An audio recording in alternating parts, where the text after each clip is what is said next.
கும்பம் மனப்போராட்டம் அதிகமாக இருக்கக்கூடிய காலம்தான் இந்த காலம். இந்த மாதம் ஏற்கனவே அந்த மாதம் அப்படி தான் இருந்துகிட்ருக்கு.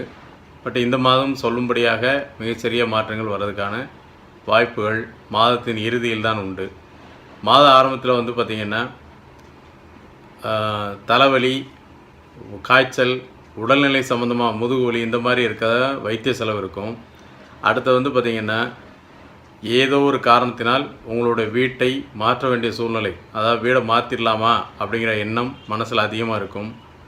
பண நெருக்கடி, எதிர்பார்த்த பணம் வராமல் இருக்கிறது இந்த மாதத்தில் இருக்கும்.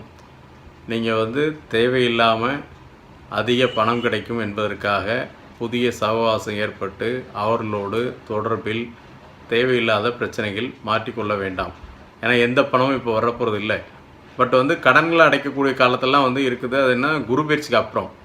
அதனால் இந்த மாதத்தில் வந்து யாராவது ஒருத்தங்க அவ்வளோ பணம் கிடைக்கும், இவ்வளோ பணம் கிடைக்கும், இந்த தொழில் பண்ணலாம், இல்லை வந்து இந்த மாதிரி ஒரு தரகு மூலமாக இவ்வளோ ரூபா கிடைக்கும் அப்படின்னு நினச்சி அவங்க கூட வீணாக அலைச்சலில் ஈடுபட வேண்டாம்.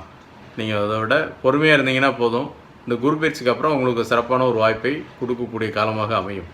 இப்போ வந்து அதிக வழிபாடு, கோயில் வழிபாடு நீங்கள் செஞ்சுமே ஒன்றுமே நடக்கலையே அப்படிங்கிற மாதிரி தான் ஒரு சூழ்நிலை இருக்கும். ஏன் அப்படின்னு கேட்டிங்கன்னா, உங்களுடைய அதாவது நட்சத்திரத்துக்கு உங்களுடைய ராசிக்கு அதிபதி சனி பகவான் செவ்வாயோடு சேர்ந்துருக்கிறதும் சரி, உங்களுடைய ராசியில் கேது இருக்கிறதும் சரி, சில கிரக சேர்க்கைகள் வந்து சரியில்லாமல் இருக்கிறதுனால இந்த மாதம் மிகவும் நிதானத்துடன் அமைதியாக இருந்து உங்களுடைய எண்ணத்தை, அதாவது ரொம்ப அதிகமாக இல்லாமல் கொஞ்சம் எப்பவும் இருக்க மாதிரி உங்கள் வாட்டு சைலண்டாக இருங்க. அதுதான் நல்லது. குரு பயிற்சிக்கு அப்புறம் பார்த்துக்குங்க. இந்த மாதத்தில் வந்து நீங்கள் உங்களுடைய ஜென்ம நட்சத்திரம் அன்னைக்கு வந்து முருகன் கோயில் சென்று உங்களுடைய பேரில் அர்ச்சனை பண்ணிக்கிட்டே இருங்க. அது வந்து நல்லது. அடுத்து வந்து பார்த்திங்கன்னா செவ்வாய்க்கிழமை தோறும் முருகன் கோயில் உங்கள் பேரில் அர்ச்சனை பண்ணுங்கள்.